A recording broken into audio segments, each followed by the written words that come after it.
if you sit, you got to put your legs up or something so they're not on the ground. I want people to say I'm using fake weight. Oh God. All right. Are you stable? No, not yet. Well, stabilize yourself. My yoga sessions are coming into play here. Okay. All right, ready? Mhm. 1, 2.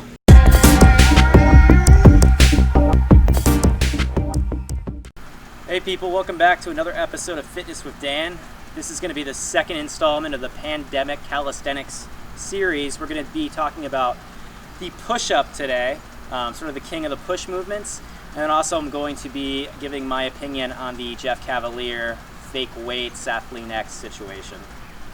Alright, so we're first going to start off with talking about the proper form for a push-up. I see a lot of people performing push-ups wrong, and I think a lot of us learned how to do a push-up way back in PE class, probably in elementary school, and it may have been poor instruction or just general lack of instruction on how to do a push-up. So the first thing we're going to talk about is hand position. So the easiest way for me to describe this is, if you take your hands and you kind of line them up with your chest, the bottom portion of your chest, that should be where you're at basically. So you can kind of see where my arm is, this angle. You might see some people doing push-ups where they flare their elbows out further like this. And if you were to think of it from terms of a bench press, this would be something called a guillotine press, where you would bring the bar down almost on top of your neck. That's not the form or the hand position you want on this exercise. As an example, here's a guillotine press. Okay, so for the guillotine press, what people would do is basically come down like this onto their neck. You can see here my elbows are flared out pretty significantly to the sides, as opposed to coming down in more path where my elbows are much less flared. And you can kind of see where my hands are in relation to my chest and what angle my elbows are at. This is the angle you want on a bench press. The problem with the guillotine press is when you come down here, and I can feel it right now, you're going to experience a lot of pressure in your rotator cuffs, your front delts, and a lot of the connective tissue there. You're also putting a lot more stress on your triceps pushing up, so you're not really focusing on the chest. You're taking tension off the chest and applying it to connective tissue, front delts, triceps, and not really working the chest. Okay, so the next two things we're going to talk about related to form are going to be movement path of the exercise and spooning of the chest, we'll call it. So as far as movement path goes, get in a position, and as you come down, you're kind of going to go forward somewhat. And this is the same path you would follow if you were doing it on a bench press. Okay, and this is going to kind of go back to the hand position we talked about in the elbow flare in the first one. But basically the movement path of the bench press, like the push-up, is going to be down toward your chest, right? And then back and up, as opposed to straight down. And that's sort of the same path you're going to follow with the push-up. You'll see a little bit maybe less of an angle, but essentially you're going back and up.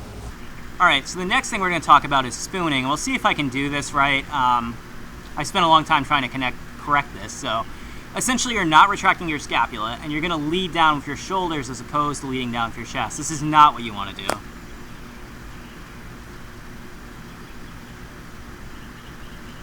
What you want to do is this.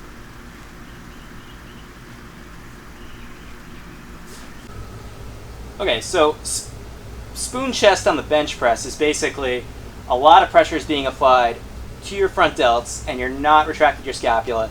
You're not, leading with your chest, basically. So it looks something like this. Here we go, this is it. As opposed to, you retract your scapula, and you lead with your chest.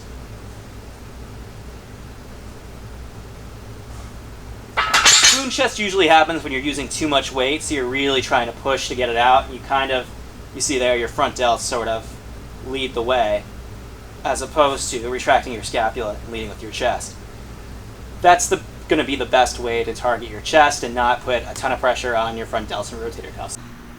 Okay guys, now that we've gone over the proper techniques to perform a push-up, let's get into how to progressively overload on push-ups. What progressive overload means is just to make the exercise more challenging than it was the last time you completed it. So if you're somebody who can already do a ton of push-ups, I'm going to go over different ways where you can make it more challenging, even if you're an advanced lifter who can do 60 push-ups at a time. And if you're a beginner, we'll go over some ways to get you to the point where you can do 10 standard push-ups. And if you're intermediate, we'll go over cover some ways that you can also improve your push-up performance and overall strength and hypertrophy. Okay, so we'll start with beginners. If you can't perform a push-up right now at all, one of the easiest body weight exercises you can do that'll replicate a push-up is called the sissy push-up. That's just the name of the exercise. You can look it up on Google. I'm not calling you a sissy if you have to do these. A lot of girls do these. Not calling you a girl if you're a male. If you are a girl, fantastic. But let me show you what the exercise is. So you get in a regular push-up position, but you're going to stay on your knees the entire time. So everything we talked about in the technique portion of the video still applies here. You're just going to go down and go back up. Actually a little bit too far back, I guess. Go down, go back up. You can do it one-armed.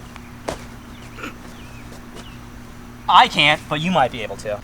What's a pandemic video without bands, right? So the next exercise is a banded push-up. We're just gonna skip the regular push-up because you guys have already seen me do those. This will add some resistance, depending on how strong the band is. Obviously you'll get more resistance or less resistance, but essentially everything else still applies, and you're gonna do the same thing and just go up and up. Okay, so then you can also add plates to yourself to increase the weight you're doing. This is a 45-pound plate.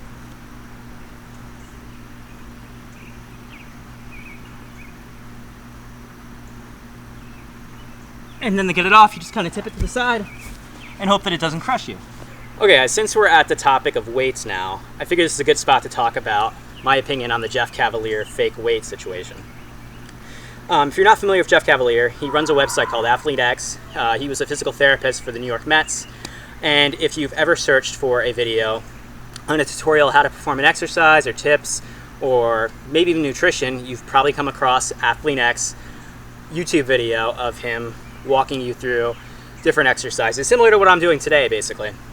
And I know he's received a lot of heat lately about using fake weight. So there's a video of him doing 315 or 405 on the bench press, something like that, that recently came out. And people started putting him on blast because he made it look easy. He was like repping it out, like no problem. And obviously everybody started yelling he's using fake weights, which he probably is in the video, to be fair. But I think the thing that I take away from it is I don't click on a Jeff Cavaliere video to watch him push crazy weights. If I'm looking for that, I'm probably going to look for Larry Wheels, Eddie Hall, or Thor, somebody like that, right? That's what I'm looking for when I search for those guys. When I search for him, I'm just looking on videos for technique and, you know, fitness tips and things of that nature. So I don't really understand why everybody's so upset about it. And that's my opinion. I mean, I think that for what he's doing, it doesn't really matter. Honestly, watching it, I didn't even realize he was moving that much weight until I think Greg Doucette or somebody pointed it out in one of their videos. So I really don't think it has any relevance to what his style of videos are and what he's bringing to the fitness community. I think the guy has a lot of excellent content. I think you can watch different people and you're going to take away different tips and techniques depending on who you're watching, right? So no one knows every single thing about fitness or the best way to perform every single exercise. So I think it's helpful to, you know, have somebody that can give you a different perspective, and he has tons and tons of videos. Obviously, he has over 6 million subscribers or something like that. The guy knows what he's talking about. He's a doctor. I just think this whole thing's been blown out of proportion, and honestly, I don't know why he's using fake weights. Maybe he's feeling old and a bit insecure or something like that, but honestly, again, if you're not clicking on his videos to watch him lift a shit ton of weight, I don't really know what the big deal is. You're clicking on it, like I said, for tips and tricks and technique advice, basically. So that's just my take on it. All right, so back to advanced techniques. If you don't have a plate or you don't have somebody, I'd have Mandy put it on my back because I can get it on my back myself. If you don't have somebody to put it on your back or you don't have a plate, you can just take a book bag. I bought this on Amazon for 20 bucks, I think, and I loaded it with, well, that's the wrong section. It's got multiple sections, so that was a plus. I loaded it with a couple 12-pound dumbbells. If you don't have dumbbells, you can load it with sand, mulch, cans of coffee, coins, whatever you have laying around that can add weight to it, right? So you can essentially just replicate the same thing we just did with that plate there, if I can get it on, making it look easy for you people. All right, so you have it on. You're gonna go down and you're gonna do the exact same thing. Oh shit, okay, hold on. Sliding off my back. Pro tip, remember to tighten the straps before you do this. Okay people, we're at the point of the video, which is the reason you guys probably clicked on this.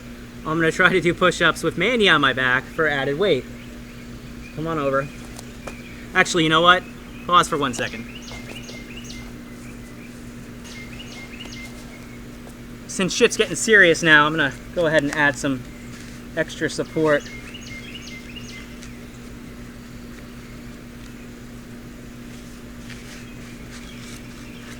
Super humid out here. This is not going on very well. Alright, so we're putting on elbow sleeves and some wrist straps so I don't wind up with tendonitis from trying to do this.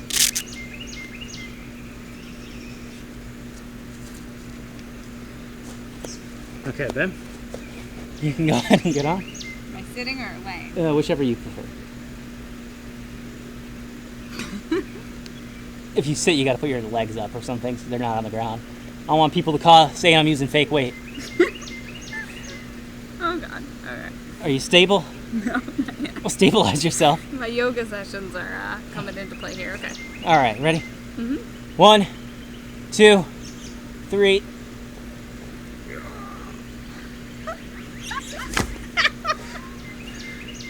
Apparently that's all we got. Theoretically, you could have your partner sit on your back to increase your weight, but it may be easier just to increase the weight of that bag. Hey guys, another advanced technique is to increase the range of motion on your push-up. And you can do that by adding something. It doesn't have to be weights, it can be 2 chairs, whatever you have, to basically create an elevated surface that your hands are going to be on. So you get back into the same position again, and the elevated surface is going to allow you to go lower and get like an extra deep stretch on the chest at the bottom of the exercise. Okay guys, so the final thing we're going to talk about in terms of progressive overload is time under tension, or TUT. Time under tension is how long the muscle in question is under tension. So as an example, this is the easiest way I can describe it. If I were to tell somebody to do 5 push-ups,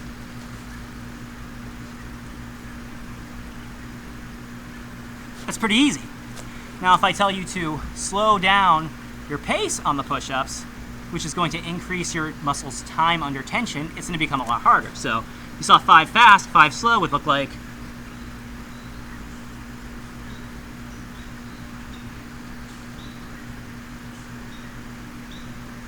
so if I were doing them fast, I might be able to hit 60 push-ups in one session.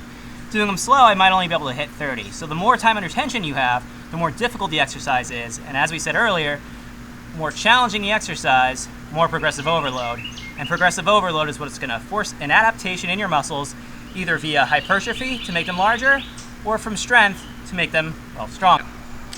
Alright guys, so that's all we have for you today. I hope you enjoyed the video. We tried to do it outside to kind of change things up. We've been getting eaten by bugs and the humidity's like 100% right now or something, so we're absolutely soaked.